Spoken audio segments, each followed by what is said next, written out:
So, without further ado, guys, we're going to have our first guest of the evening. Miss Kelly is joining us here, a breast cancer survivor. How are you doing tonight, Kelly? Hey, doing great. Thanks for having me, April. I'm real excited to be here. Absolutely. I'm excited to have you on, man. I was just telling you, we got a lot of other breast cancer survivors in the house. Mandy is here, Vicky is here, Jennifer is here. I think Janine was here earlier. She's still here. So we got a lot of survivors and warriors in the house, and we're a big, happy family. And, a lot of people may not know this, but we have the Breast Cancer Constituent Survivors group on Facebook. And I Right, believe that, right. I'm yeah, in that group. yep, Great group. you're in that group, and it's just such a cool place to lift each other up, support one another, and share our experiences, especially for those folks that are newly going through breast cancer. So I'm so glad you're a part of that group. But Kelly, the way I love to start this program when we have our breast cancer survivors on the show is just to kind of kick us off as to how this whole journey began for you. So tell me, before you were diagnosed with breast cancer, were you doing regular exams and going for your regular mammograms? I was when I was 26 years old in 1996. My mother died of breast cancer. She was 49, and so ever since then, so I was like a young adult. I was very meticulous about having a mammogram every year. I started mammograms when I was 30, and I don't even think I had missed one. I'm 52 now, and I had never missed a mammogram. So in May of 21, I had my annual mammogram. And in November of 21, so this was from a self exam, in between mammograms, I found a lump. And it was kind of a vague lump. It wasn't hard. So I was like, I don't know, should I call the doctor? And so I did. I called my doctor, and that subsequently led to a diagnostic mammogram and an ultrasound, and then ultimately a biopsy in December of 2021. Yeah. Wow. And that's crazy losing your mom. You said she was 49 years old when she passed from Right. breast cancer. Wow. And Hmm. and how old were you at that time?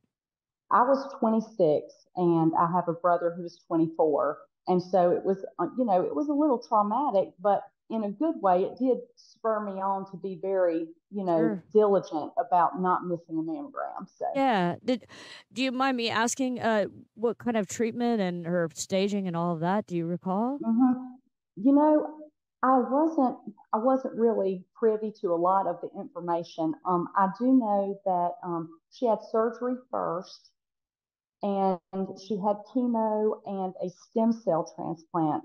But again, that was 1996, and honestly, she may have had triple negative like you and I did, and I don't even think they knew what that was back then. It was like a totally Exactly. different world. Yeah, yeah, you're So, right. You're right.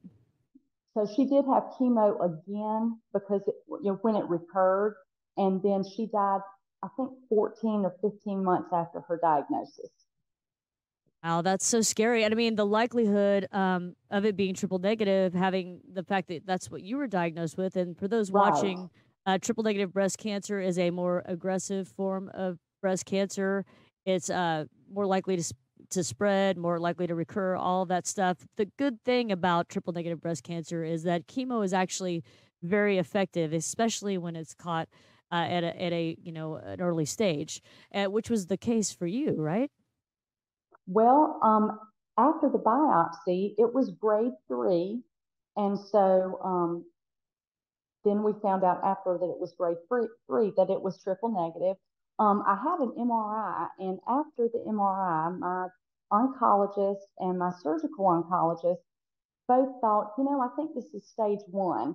And so I was feeling really good at that point. Then I subsequently had a PET scan, a PET CT.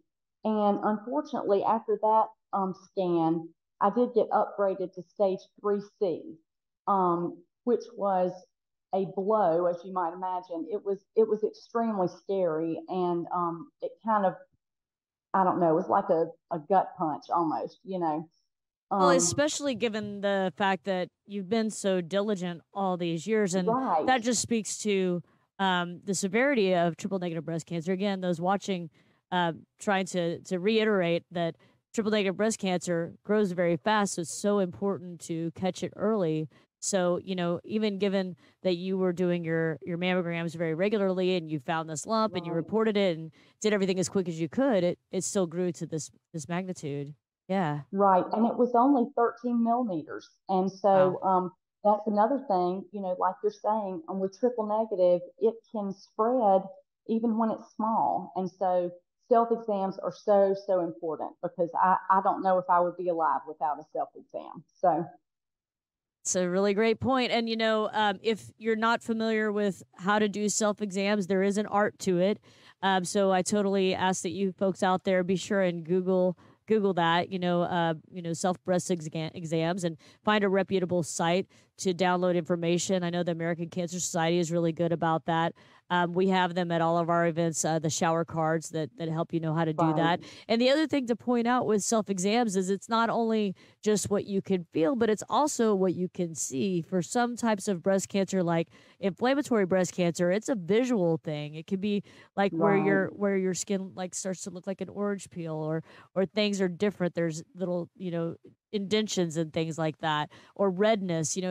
Just be very aware of your body, and that's such solid advice, Kelly. That really, really is. Well, and if you're not doing monthly exams, then you might miss a really subtle change. And so, I'm really thankful that I was doing that because again, the lump was very vague and it was only 13 millimeters. And so, um, thankfully I noticed a change. I noticed that it was different. Yeah.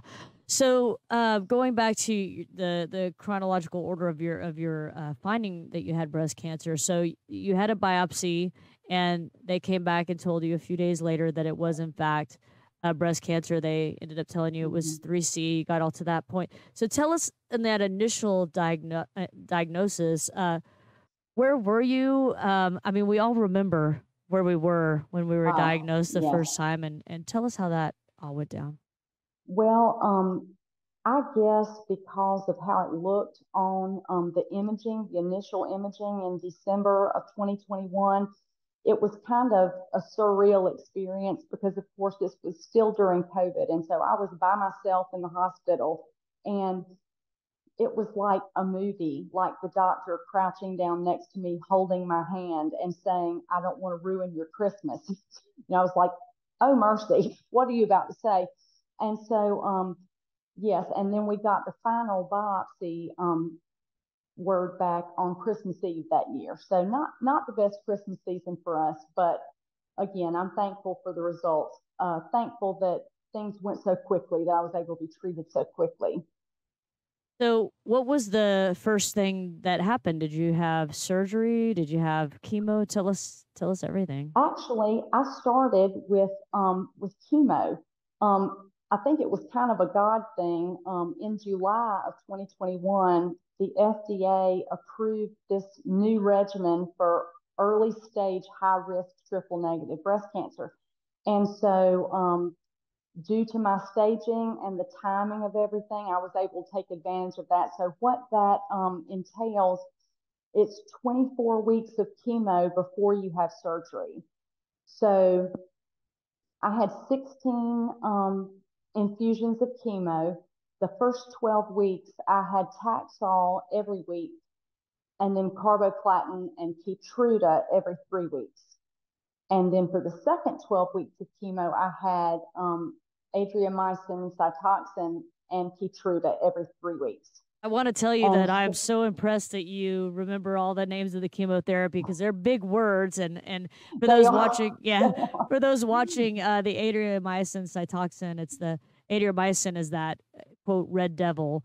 Um, so tell us, right. Kelly, for a second. Tell us how that chemo affected you. So you had all these different types. Tell us how each of the different ones affected you. I think that's one thing that a lot of people don't understand is, it's not always just loss of hair or nausea. There's a lot of other things that can happen, and it affects everyone different. Right. Well, luckily, I have a little bit of a type A personality. So I did a lot of research before I started chemo, and I used those frozen mittens and socks for the Taxol, and I didn't have any neuropathy. I don't have any any tingling in my toes or fingers today. So I'm really thankful for that. Um, I also try to drink about 120 ounces of water every day. So I really think that helps with side effects, honestly. But My goodness, um, yeah, that's a lot of water, yeah, I was girl. trying to flush that I those would we chemicals just out as I would fast be as going possible. I'd be going to the bathroom all the time. Oh yeah, for I drink sure, like for l- sure. way less than half of that, and I'm going to the bathroom all the time. But that's smart, and it's really true. Water is very important. I mean, Hmm. I could go on and on about how important water is just on the Right. daily, whether you're going through treatment or not. Water is super important, super Hmm. smart. Okay, keep going. Sorry, I didn't mean to interrupt you. So sorry. No, no, Yeah, no. It's good. cool. I was just really, really tired, and I had the nausea and vomiting.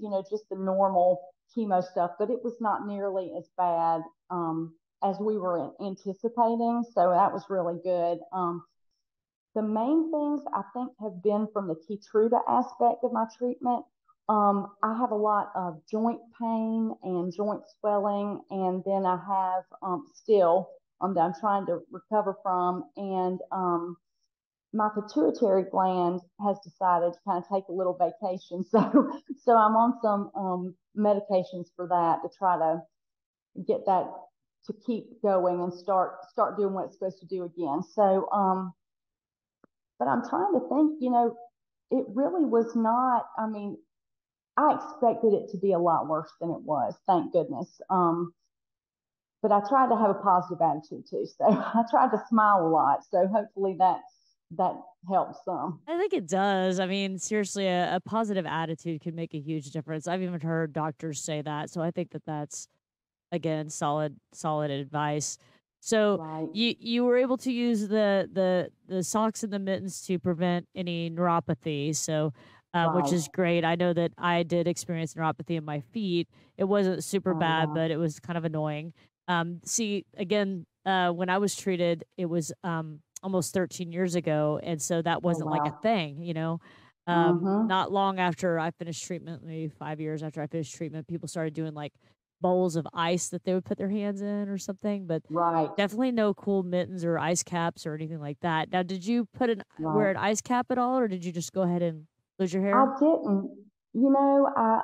I thought about it, but I just figured, it was the neuropathy that I wanted to prevent, and I was just gonna lose my hair and enjoy being bald, you know. So um I No, did what a it's lot of people go sorry, ahead. Kelly. I just love that you said No, that because that's something that I tell a lot of women who are newly diagnosed and that worry about the loss of their hair because it could be traumatic, you know, and a really big deal. But hmm.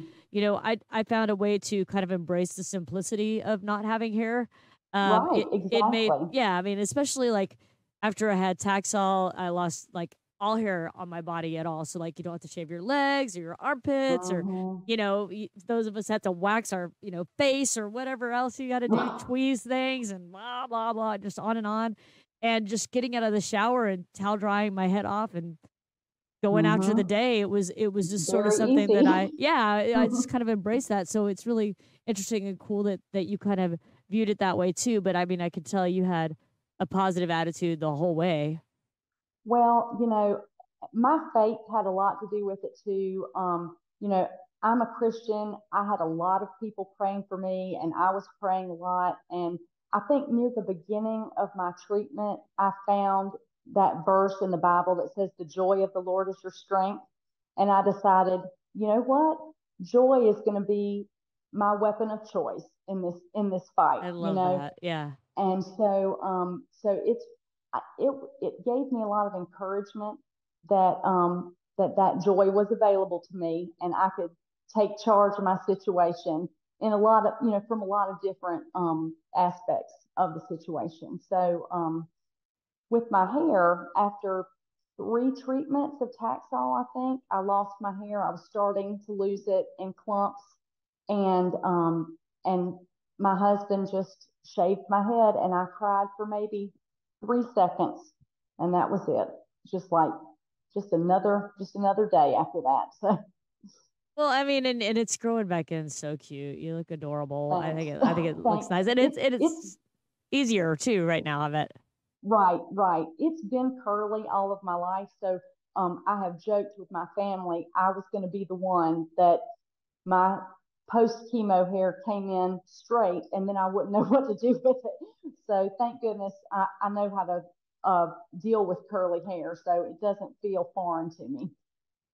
Yeah, it's funny when my hair grew back in, it was super curly and my hair's always been Was it? straight. And so I was like, Uh what is huh. happening here? It was kind I of know, crazy. right? I didn't know what to do. I'm not much into styling hair, so it was a total challenge for me. So, Kelly, when we talk about the moment you were diagnosed through the end of your treatment, what is that time frame? Tell us the start and the end date because it was a long time for you. It was a really long time.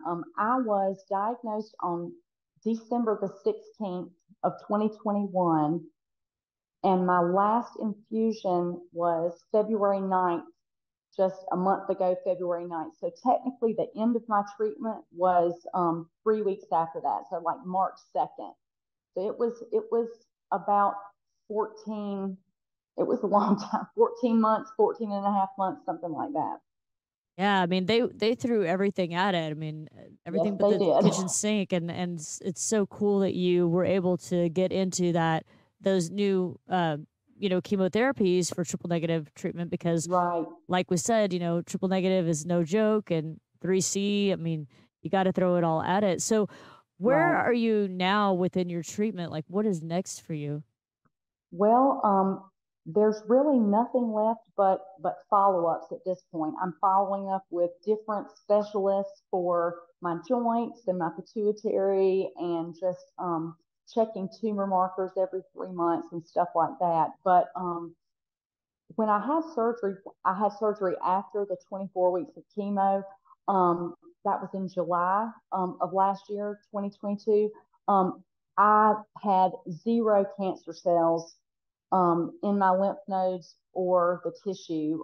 So that was amazing. My Wow. oncologist expected to find cancer cells left because, like you Yeah, were saying, with triple negative, it's a little sneaky thing. right. But there were no cells in there. So that kind of that improved the outlook of my situation a lot. And then I had 34 radiation treatments after surgery, which I had no idea that that means that you'll never have underarm hair again. I was like, that is fabulous. And they Wow, I didn't didn't tell me know that that either. beforehand. Is That it was is was it the particular area that you specifically were right, targeted or was it is that for right. everybody?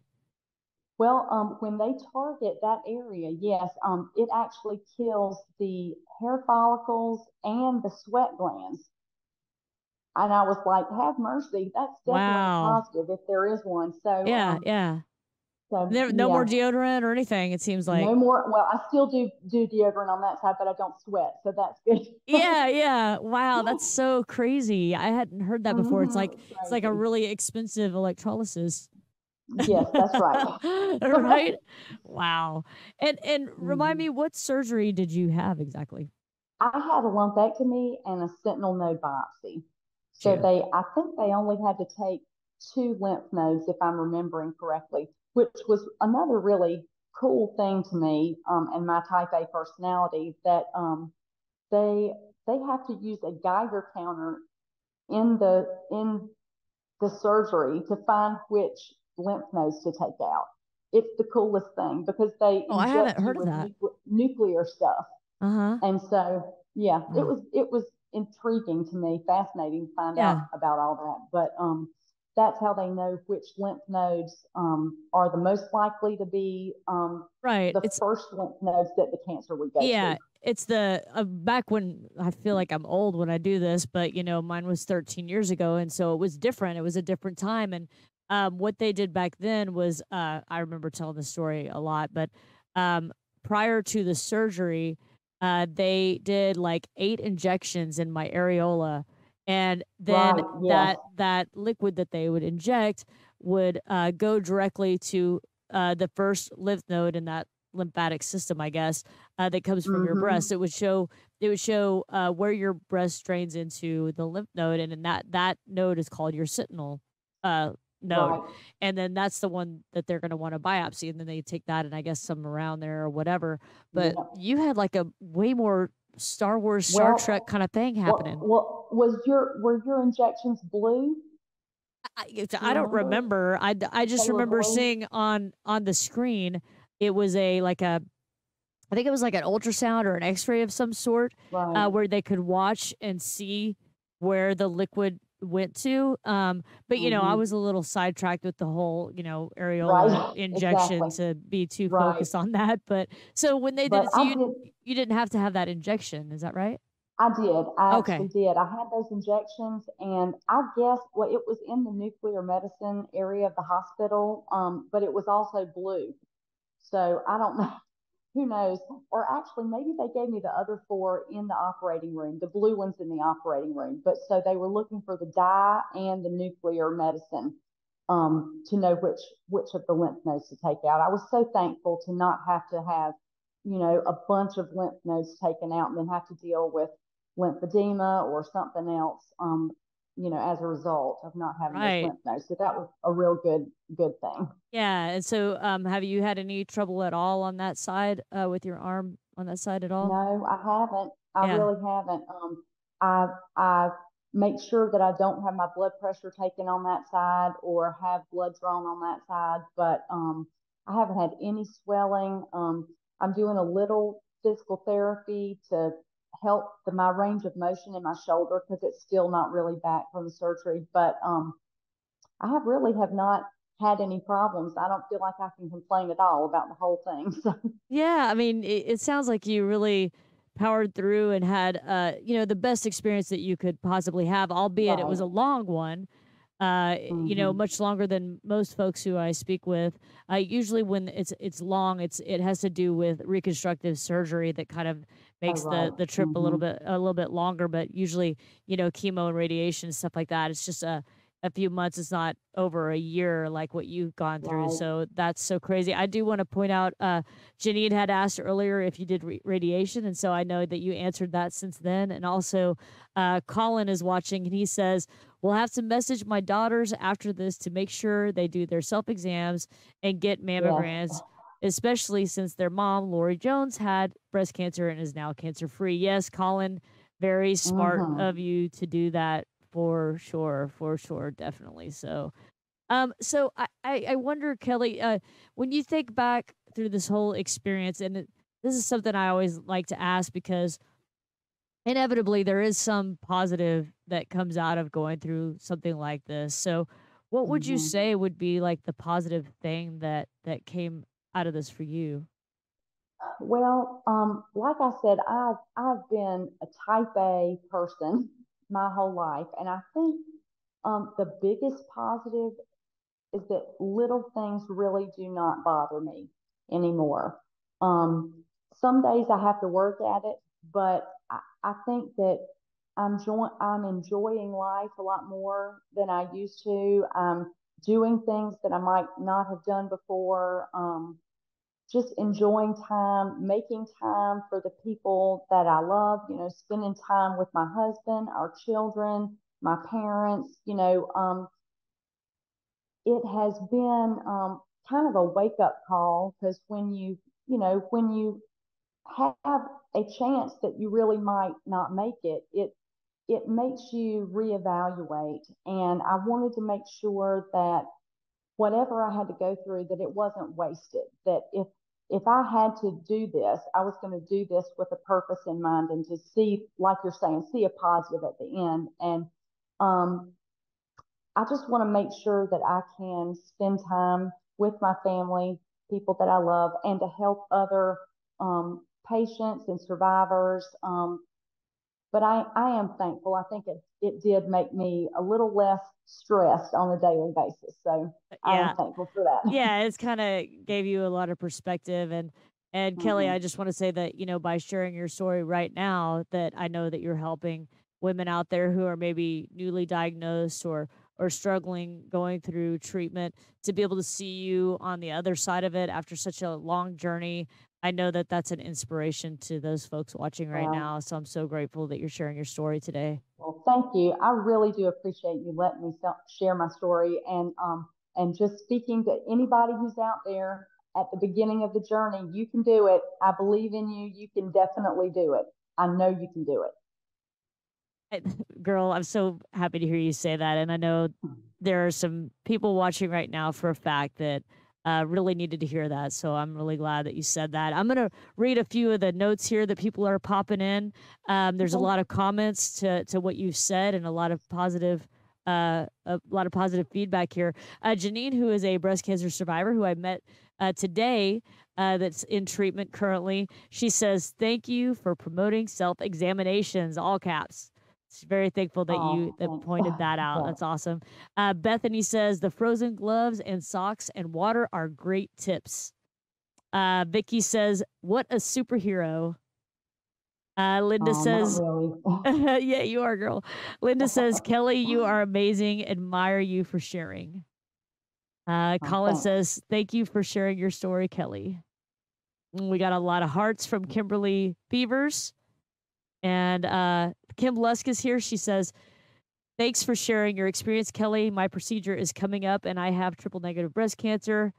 How is your quality of life after chemo and since you beat breast cancer?" It's fantastic.